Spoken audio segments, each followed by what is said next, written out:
ભરૂચના મોતાલી ગામની સીમમાંથી આરોગ્ય અધિકારીના મૃતદેહ 2 મહિના પહેલા મળી આવવાનો મામલો। એફએસએલ રિપોર્ટમાં આરોગ્ય અધિકારીની હત્યા કરાઈ હોવાનું સામે આવ્યું છે।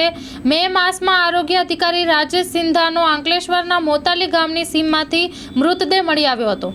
બોથડ પદાર્થ વડે મારી હત્યા કરાઈ હોવાનો એફએસએલ રિપોર્ટમાં ખુલાસો થયો છે। અંકલેશ્વર બી ડિવિઝન પોલીસે હત્યા અંગેનો ગુનો નોંધી તપાસ શરૂ કરી છે। તારીખ 16/5 ગઈ તારીખ 16/5 રોજ અંકલેશ્વર બી ડિવિઝનમાં મોતાલી ગામ છે। આ મોતાલી ગામની સીમમાં એક ડેડ બોડી મળી આવેલ, જે ડેડ બોડીને આઈડેન્ટિફાઈ કરતા આ ડેડ બોડી રાજેશભાઈ સિંધા એ પીએચસીના ડૉક્ટર છે, એમનું આઈડેન્ટિફાઈ થાય છે।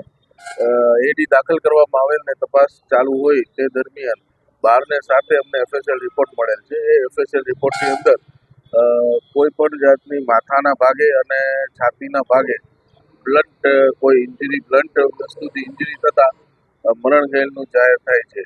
એ અનુસંધાને રાજેશભાઈ સિંધાના પત્ની રીટાબેનની ફરિયાદ લઈ અને આઈપીસી 302 મુજબ મર્ડરનો ગુનો દાખલ કરવામાં આવેલ છે અને હાલ પોલીસ ઇન્સ્પેક્ટર ભૂતિયા તપાસ કરી રહ્યા છે।